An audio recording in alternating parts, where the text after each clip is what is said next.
Hi friends, ಹೇಗಿದ್ದೀರಾ? ಮಹಾರಾಷ್ಟ್ರದ ಮಾಥೇರನ್ ಎಂಬ ಪ್ರವಾಸಿ ತಾಣಕ್ಕೆ 2021 ಡಿಸೆಂಬರ್ 11ರಂದು ಇಬ್ರು ಪ್ರೇಮಿಗಳು ಅಲ್ಲಿನ ಪ್ರಕೃತಿ ಸೌಂದರ್ಯವನ್ನ ನೋಡಲು ಹೋಗ್ತಾರೆ. ಈ ಜೋಡಿ ದಿನವಿಡೀ ಮಾಥೇರನ್ನಲ್ಲಿ ಎಂಜಾಯ್ ಮಾಡ್ತಾ ಎಲ್ಲಾ ರೆಸ್ಟೋರೆಂಟ್ ಗಳಿಗೆ ಹೋಗಿ ಊಟ ಮಾಡಿ ರಾತ್ರಿ ತಮ್ಮ ಮನೆಗೆ ಹೋಗದೆ ಅಲ್ಲೇ ಹೋಟೆಲ್ ಅಲ್ಲಿ ಸ್ಟೇ ಮಾಡ್ತಾರೆ. ಮರುದಿನ ಮುಂಜಾನೆ ರೂಮ್ ಸರ್ವಿಸ್ಗೋಸ್ಕರ ಒಬ್ಬ ಯುವಕ ಆ ರೂಮ್ಗೆ ಹೋಗಿ ಬಾಗಿಲು ತಟ್ತಾನೆ.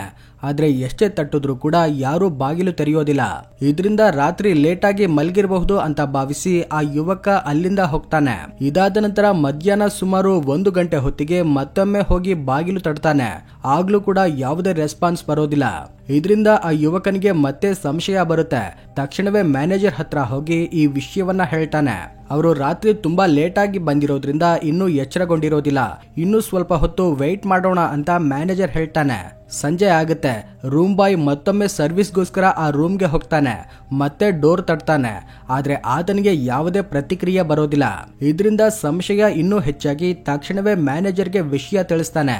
ಆಗ ಮ್ಯಾನೇಜರ್ ಕೂಡ ಇದು ಏನೋ ಸರಿ ಕಾಣ್ತಿಲ್ಲ ಅಂತ ಭಾವಿಸಿ ತಡ ಮಾಡದೆ ಆ ಯುವಕನನ್ನ ಕರೆದುಕೊಂಡು ಆ ರೂಮ್ ಹತ್ರ ಹೋಗ್ತಾನೆ. ತನ್ನತ್ರ ಇದ್ದ ಸ್ಪೇರ್ ಕೀನಿಂದ ರೂಮ್ ಡೋರ್ನ ಓಪನ್ ಮಾಡ್ತಾನೆ. ರೂಮಲ್ಲಿ ಅವ್ರಿಗೆ ಯಾರು ಕಾಣಿಸೋದಿಲ್ಲ.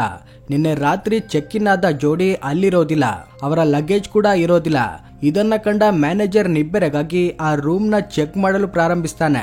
ಹೀಗೆ ನೋಡ್ತಿರುವಾಗ ಆತನಿಗೆ ಕಂಡ ದೃಶ್ಯವನ್ನ ನೋಡಿ ಆತನ ಎದೆ ಬಡಿತ ಒಂದು ಕ್ಷಣ ನಿಂತು ಹೋಗುತ್ತೆ. ಆದ್ರೆ ಅಲ್ಲಿ ಆತನಿಗೆ ಕಂಡದ್ದು ಏನು, ಅವರಿಬ್ರು ಏನಾದ್ರು ಅನ್ನೋ ವಿಷಯಗಳನ್ನ ಈ ವಿಡಿಯೋದಲ್ಲಿ ನೋಡೋಣ. ಅದಕ್ಕೂ ಮುಂಚೆ ನಿಮ್ಮಲ್ಲಿ ಇನ್ನೂ ಯಾರಾದ್ರೂ ನಮ್ಮ ಚಾನೆಲ್ ನ ಸಬ್ಸ್ಕ್ರೈಬ್ ಆಗದೆ ಇದ್ರೆ ಸಬ್ಸ್ಕ್ರೈಬ್ ಆಗಿ, ನೋಟಿಫಿಕೇಶನ್ಗೋಸ್ಕರ ಬೆಲ್ ಐಕಾನ್ ನ ಪ್ರೆಸ್ ಮಾಡಿ. ಮಾಥೇರನ್ ಪ್ರಕೃತಿ ಸೌಂದರ್ಯವನ್ನ ಸವಿಯಲು ಬಂದ ಜೋಡಿ ಆಕಸ್ಮಿಕವಾಗಿ ಮಾಯವಾಗ್ತಾರೆ. ರೂಮ್ ಒಳಗಡೆ ಹೋದ ಮ್ಯಾನೇಜರ್ಗೆ ಬೆಚ್ಚಿ ಬೀಳಿಸುವಂತಹ ಭಯಾನಕ ದೃಶ್ಯ ಕಾಣಿಸುತ್ತೆ. ರೂಮ್ ಪರಿಶೀಲಿಸುತ್ತಿರುವ ಮ್ಯಾನೇಜರ್ಗೆ ನೆಲದ ಮೇಲೆ ಕೆಲವು ರಕ್ತದ ಕಲೆಗಳು ಕಾಣಿಸ್ತವೆ. ಆ ಕಲೆಗಳನ್ನ ಫಾಲೋ ಆಗ್ತಾ ಹೋದ ಮ್ಯಾನೇಜರ್ಗೆ ಬೆಡ್ ಕೆಳಗಡೆ ಒಂದು ಶವ ಕಾಣಿಸುತ್ತೆ. ಆ ಶವ ಪೂರ್ತಿಯಾಗಿ ನಗ್ನವಾಗಿರುತ್ತೆ. ಇದರೊಂದಿಗೆ ಆ ಶವಕ್ಕೆ ತಲೆ ಕೂಡ ಇರೋದಿಲ್ಲ. ಮೇಲ್ನೋಟಕ್ಕೆ ಆ ಶವ ಒಂದು ಯುವತಿಯದ್ದಾಗಿರುತ್ತೆ. ಆದ್ರೆ ತಲೆ ಇಲ್ಲದೆ ಇದ್ದುದರಿಂದ ಆ ಶವ ಯಾರದ್ದು ಅನ್ನೋದು ಗೊತ್ತಾಗೋದಿಲ್ಲ. ತಡ ಮಾಡದೆ ಹೋಟೆಲ್ ಮ್ಯಾನೇಜರ್ ತಕ್ಷಣವೇ ಪೊಲೀಸರಿಗೆ ಫೋನ್ ಮಾಡ್ತಾನೆ. ಕೆಲ ನಿಮಿಷಗಳ ನಂತರ ಪೊಲೀಸರು ಅಲ್ಲಿಗೆ ಬರ್ತಾರೆ. ಮ್ಯಾನೇಜರ್ ಅವರಿಗೆ ನಡೆದ ವಿಷಯವನ್ನೆಲ್ಲ ಹೇಳ್ತಾನೆ.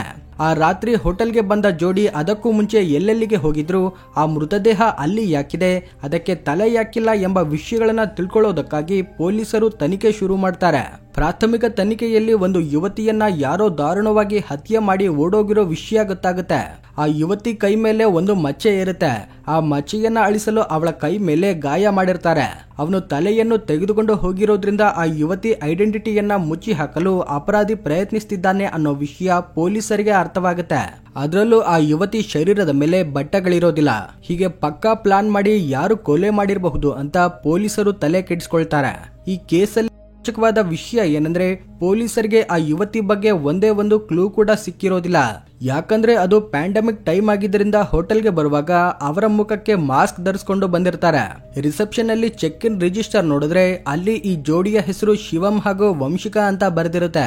ಆದ್ರೆ ಇವು ನಿಜವಾದ ಹೆಸರುಗಳ ಅಥವಾ ಬೇರೆ ಹೆಸರುಗಳ ಅನ್ನೋದು ಗೊತ್ತಾಗೋದಿಲ್ಲ. ಯಾಕಂದ್ರೆ ಹೋಟೆಲ್ ಸ್ಟಾಫ್ ಇವರ ಹತ್ರ ಐಡಿ ಪ್ರೂಫ್ ತೆಗೆದುಕೊಳ್ಳದೇನೆ ಅವರಿಗೆ ರೂಮ್ ಕೊಟ್ಟಿರ್ತಾರೆ. ಇದೇ ರೀತಿ ಮತ್ತೊಂದು ವಿಷಯದಲ್ಲೂ ಕೂಡ ಹೋಟೆಲ್ ಸ್ಟಾಫ್ ತಪ್ಪು ಮಾಡಿರ್ತಾರೆ. ಅದೇನೆಂದ್ರೆ ಶಿವಂ ಹಾಗೂ ವಂಶಿಕಾ ಕೊಟ್ಟ ಅಡ್ರೆಸ್ ಪ್ರೂಫ್ ಕೂಡ ನಕಲಿಯಾಗಿರುತ್ತೆ. ಆ ನಕಲಿ ಅಡ್ರೆಸ್ ಇಂದಾನೆ ಅವರು ಹೋಟೆಲ್ ಒಳಗಡೆ ಚೆಕ್ ಇನ್ ಆಗಿರ್ತಾರೆ. ಆದ್ರೂನು ಪೊಲೀಸರು ಆ ಕಪಲ್ ಕೊಟ್ಟಿದ್ದ ಅಡ್ರೆಸ್ಗೆ ಹೋಗಿ ಅಲ್ಲಿ ಅವರ ಬಗ್ಗೆ ತನಿಖೆ ಮಾಡ್ತಾರೆ. ಆದ್ರೆ ಪೊಲೀಸರಿಗೆ ಯಾವುದೇ ಆಧಾರಗಳು ಸಿಕ್ಕೋದಿಲ್ಲ.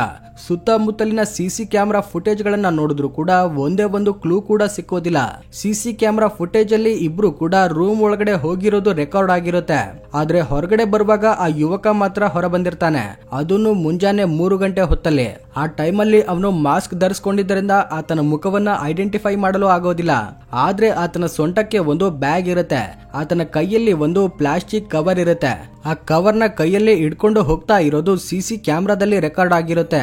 ಆ ಏರಿಯಾದಲ್ಲಿರೋ ಮತ್ತಷ್ಟು ಸಿಸಿ ಕ್ಯಾಮೆರಾಗಳನ್ನ ಪರಿಶೀಲಿಸಿದ ಮೇಲೆ ಪೊಲೀಸರಿಗೆ ಮೈಂಡ್ ಬ್ಲಾಕ್ ಆಗುವಂತಹ ವಿಷಯಗಳು ಗೊತ್ತಾಗ್ತವೆ.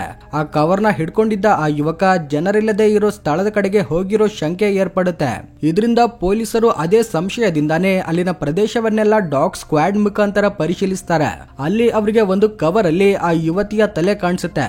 ಇದಕ್ಕೂ ಮುಂಚೆ ಹೋಟೆಲ್ ಅಲ್ಲಿ ನಗ್ನವಾಗಿ ತಲೆ ಇಲ್ಲದೆ ಬಿದ್ದಿದ್ದ ಶವದ ತಲೆ ಅದೇ ಎಂಬ ವಿಷಯ ಪೊಲೀಸರಿಗೆ ಗೊತ್ತಾಗುತ್ತೆ. ಇಲ್ಲಿ ಪೊಲೀಸರಿಗೆ ಹುಟ್ಕೊಳ್ಳುವ ಪ್ರಶ್ನೆಗಳು ಏನೆಂದ್ರೆ, ಆ ಯುವತಿ ಯಾರು, ಆ ಯುವತಿಯ ಸ್ನೇಹಿತ ಅವಳನ್ನ ಯಾಕೆ ಕೊಂದ? ಇಂತಹ ಅನೇಕ ಮರ್ಡರ್ ಮಿಸ್ಟ್ರಿಗಳನ್ನ ಭೇದಿಸಿರುವ ಪೊಲೀಸರು ಆ ಹೋಟೆಲ್ಗೆ ಅಕ್ಕಪಕ್ಕದಲ್ಲಿರೋ ಎಲ್ಲಾ ರೆಸ್ಟೋರೆಂಟ್ಗಳ ಸಿಸಿ ಕ್ಯಾಮೆರಾಗಳನ್ನ ಚೆಕ್ ಮಾಡ್ತಾರೆ. ಹೋಟೆಲ್ ರೂಮ್ ಸಿಸಿ ಕ್ಯಾಮೆರಾದಲ್ಲಿ ರೆಕಾರ್ಡ್ ಆಗಿದ್ದ ಕಪಲ್ಸ್ ಒಂದು ರೆಸ್ಟೋರೆಂಟ್ ನ ಸಿಸಿ ಕ್ಯಾಮೆರಾದಲ್ಲೂ ರೆಕಾರ್ಡ್ ಆಗಿರ್ತಾರೆ. ಅವರು ಆ ರೆಸ್ಟೋರೆಂಟ್ ಅಲ್ಲಿ ಬಿಲ್ ಪೇ ಮಾಡಲು UPI ಮುಖಾಂತರ ಬಿಲ್ ಪೇ ಮಾಡಿರ್ತಾರೆ. ಪೊಲೀಸರು ಆ ನಂಬರ್ ನ ತೆಗೆದುಕೊಂಡು ಆ ನಂಬರ್ಗೆ ಕಾಲ್ ಮಾಡ್ತಾರೆ. ಆದ್ರೆ ಆ ನಂಬರ್ ಸ್ವಿಚ್ ಆಫ್ ಅಂತ ಬರುತ್ತೆ. ಆ ನಂಬರ್ ನ ಟ್ರ್ಯಾಕ್ ಮಾಡಿ ಕೊನೆಯದಾಗಿ ಆ ಫೋನ್ ಎಲ್ಲಿ ಆಕ್ಟಿವ್ ಆಗಿತ್ತು ಅನ್ನೋದನ್ನ ಪೊಲೀಸರು ತಿಳಿದುಕೊಳ್ತಾರೆ. ಆ ನಂಬರ್ ಕಳೆದ ರಾತ್ರಿ ಕೊನೆಯದಾಗಿ ಮಾತೇರಂ ಹತ್ರ ಆಕ್ಟಿವ್ ಆಗಿತ್ತು ಅನ್ನೋ ವಿಷಯ ಗೊತ್ತಾಗುತ್ತೆ. ಇದರಿಂದ ಆ ಯುವತಿಯನ್ನ ಆ ಯುವಕನೇ ಕೊಂದಿರಬಹುದು ಅನ್ನೋ ವಿಷಯ ಪೊಲೀಸರಿಗೆ ಅರ್ಥವಾಗುತ್ತೆ. ಆತನ ಡೀಟೇಲ್ಸ್ ನ ತಿಳ್ಕೊಂಡ ಪೊಲೀಸರಿಗೆ ಆತನ ಹೆಸರು ಶಿವಂ ಅಂತ ಗೊತ್ತಾಗುತ್ತೆ. ನಂತರ ಆತನ ಅಡ್ರೆಸ್ ನ ತಿಳ್ಕೊಂಡು ಆತನ ಹತ್ರ ಹೋಗ್ತಾರೆ. ಸಾಫ್ಟ್ವೇರ್ ಇಂಜಿನಿಯರ್ ಆಗಿದ್ದ ಶಿವಂ ಹತ್ರ ಹೋಗಿ ವಂಶಿಕಾ ಬಗ್ಗೆ ಕೇಳ್ತಾರೆ. ಆತನು ಅವಳು ನನ್ನ ಹೆಂಡತಿ, ಕಳೆದ ರಾತ್ರಿಯಿಂದ ಕಾಣಿಸ್ತಿಲ್ಲ ಅಂತ ಹೇಳ್ತಾನೆ. ಆಗ ಪೊಲೀಸರು ಮಿಸ್ಸಿಂಗ್ ಕಂಪ್ಲೇಂಟ್ ಯಾಕೆ ಕೊಟ್ಟಿಲ್ಲ ಅಂತ ಕೇಳಿದ್ರೆ ಶಿವಂ ಸರಿಯಾದ ಉತ್ತರ ನೀಡೋದಿಲ್ಲ. ಇದಾದ ನಂತರ ಆತನನ್ನ ಸ್ಟೇಷನ್ಗೆ ಕರೆದುಕೊಂಡು ಹೋಗಿ ತಮ್ಮ ಸ್ಟೈಲಲ್ಲಿ ವಿಚಾರಣೆ ಮಾಡಿದಾಗ ಅಸಲಿ ಸತ್ಯ ಬಯಲಾಗುತ್ತೆ. ಕಳೆದ ರಾತ್ರಿ ವಂಶಿಕಾ ಗಾಢ ನಿದ್ದೆಯಲ್ಲಿದ್ದ ಸಂದರ್ಭದಲ್ಲಿ ಅವಳ ಕುತ್ತಿಗೆಯನ್ನ ಕೊಯ್ದು ಅವಳನ್ನ ಭೀಕರವಾಗಿ ಕೊಲೆ ಮಾಡಿರುವುದಾಗಿ ಶಿವಂ ಒಪ್ಪಿಕೊಳ್ತಾನೆ. ಅವಳ ಬಟ್ಟೆಗಳನ್ನ ID ಪ್ರೂಫ್ ಗಳನ್ನ ತೆಗೆದುಕೊಂಡು ಅವಳ ಮೈಮೇಲಿರೋ ಮಚ್ಚೆಯನ್ನ ಚಾಕುವಿನಿಂದ ಅಳಿಸಿ ಹಾಕ್ತಾನೆ. ಕತ್ತನ್ನ ದೇಹದಿಂದ ಬೇರೆ ಮಾಡಿ ಕವರಲ್ಲಿ ಇಟ್ಕೊಂಡು ಹೋಗಿರ್ತಾನೆ. ನಂತರ ಪೊಲೀಸರ ತನಿಖೆಯಲ್ಲಿ ಕೆಲವೊಂದು ವಿಷಯಗಳು ಬಯಲಾಗ್ತವೆ. ಅವೇನೆಂದ್ರೆ ವಂಶಿಕಾ ಹಾಗೂ ಶಿವಂರದ್ದು ಅರೇಂಜ್ಡ್ ಮ್ಯಾರೇಜ್ ಆಗಿರುತ್ತೆ. ವಂಶಿಕಾಗೆ ಶಿವಂ ಅಂದ್ರೆ ತುಂಬಾ ಇಷ್ಟ. ಶಿವಂ ಕೂಡ ಅವಳನ್ನ ತುಂಬಾನೇ ಇಷ್ಟಪಡ್ತಾ ಇರ್ತಾನೆ. ಇವರಿಬ್ರು ಕೂಡ ತುಂಬಾ ಅನ್ಯೋನ್ಯವಾಗಿ ತಮ್ಮ ದಾಂಪತ್ಯ ಜೀವನವನ್ನ ಜೀವಿಸ್ತಾ ಇರ್ತಾರೆ. ಒಬ್ರನ್ನ ಒಬ್ರು ತುಂಬಾ ಅರ್ಥ ಮಾಡಿಕೊಂಡಿರ್ತಾರೆ. ಆದ್ರೆ ಒಂದಿನ ವಂಶಿಕಾ ತನ್ನ ಕಾಲೇಜಿನ ಲವ್ ಸ್ಟೋರಿ ಬಗ್ಗೆ ಹೇಳ್ತಾಳೆ. ಆದ್ರೆ ಅದೊಂದು ತಪ್ಪು ತನ್ನ ಜೀವವನ್ನೇ ತೆಗೆಯುತ್ತೆ. ಒಂದಿನ ಇಬ್ರು ಕೂಡ ತಮ್ಮ ಕಾಲೇಜಿನ ದಿನಗಳ ಬಗ್ಗೆ ಮಾತನಾಡಿಕೊಳ್ತಾ ಇರ್ತಾರೆ. ಆಗ ವಂಶಿಕಾ ಕಾಲೇಜಲ್ಲಿ ತನಗಿದ್ದ ಪ್ರಿಯಕರನ ಬಗ್ಗೆ ಹೇಳ್ತಾಳೆ. ತಾನು ಲವ್ ಅಲ್ಲಿದ್ದಾಗ ತನ್ನ ಬಾಯ್ ಫ್ರೆಂಡ್ ಜೊತೆಗೆ ಫಿಸಿಕಲ್ ಆಗಿ ಇಂಟಿಮೇಟ್ ಆಗಿರೋ ವಿಷಯವನ್ನು ತಿಳಿಸ್ತಾಳೆ. ಇದರಿಂದ ಗರ್ಭಿಣಿಯಾಗಿದೆ. ಆದ್ರೆ ಮನೆಯಲ್ಲಿ ಮದುವೆಗೆ ಒಪ್ಪದೇ ಇದ್ದಿದ್ರಿಂದ ಗರ್ಭಪಾತ ಮಾಡಿಸ್ಕೊಳ್ಬೇಕಾಗಿತ್ತು ಅಂತ ಹೇಳ್ತಾಳೆ. ಇದನ್ನ ಕೇಳಿದ ಶಿವಂಗೆ ತುಂಬಾನೇ ಕೋಪ ಬರುತ್ತೆ. ಆ ಕೋಪವನ್ನ ಆಗ ತೋರ್ಪಡಿಸದೆ ಹೋಟೆಲ್ಗೆ ಹೋದಾಗ ಅಮಾನುಷ್ಯವಾಗಿ ಕೊಂದು ಹಾಕ್ತಾನೆ. ಏನೇ ಆದ್ರೂನು ಆ ಹೋಟೆಲ್ ಸಿಸಿ ಕ್ಯಾಮೆರಾದಲ್ಲಿ ಸೆರೆಯಾಗದೆ ಇದ್ರೆ ಇಂತಹ ನರರೂಪ ರಾಕ್ಷಸ ತಪ್ಪಿಸಿಕೊಳ್ತಾ ಇದ್ದ ಏನೋ. ಪ್ರಸ್ತುತ ಈತನು ಕಂಬಿ ಹಿಂದೆ ಇದ್ದಾನೆ. ವಿಚಾರಣೆ ಇನ್ನೂ ನಡೀತಾ ಇದೆ. ಸಮಾಜದಲ್ಲಿ ಇಂತಹ ಕ್ರೂರ ಮನಸ್ಥಿತಿಯವರು ಕೂಡ ಇರ್ತಾರೆ, ಎಚ್ಚರವಾಗಿರಿ ಅಂತ ತಿಳಿಸೋದೇ ಈ ವಿಡಿಯೋದ ಉದ್ದೇಶ. ನೀವು ಕೂಡ ಎಚ್ಚರವಾಗಿರಿ. ನಿಮ್ಮ ಫ್ಲಾಶ್ ಬ್ಯಾಕ್ ಸ್ಟೋರಿಗಳನ್ನ ಯಾರಿಗೂ ತಿಳಿಸಬೇಡಿ. ಈ ವಿಡಿಯೋ ಇಷ್ಟವಾಗಿದ್ರೆ ಲೈಕ್ ಮಾಡಿ, ಶೇರ್ ಮಾಡಿ. ಈ ರೀತಿ ಆಸಕ್ತಿಯಾದ ವಿಡಿಯೋಗಳಿಗೋಸ್ಕರ ನಮ್ಮ ಚಾನೆಲ್ನ ಸಬ್ಸ್ಕ್ರೈಬ್ ಆಗಿ ಬೆಲ್ ಐಕಾನ್ನ ಪ್ರೆಸ್ ಮಾಡಿ. Thanks for watching.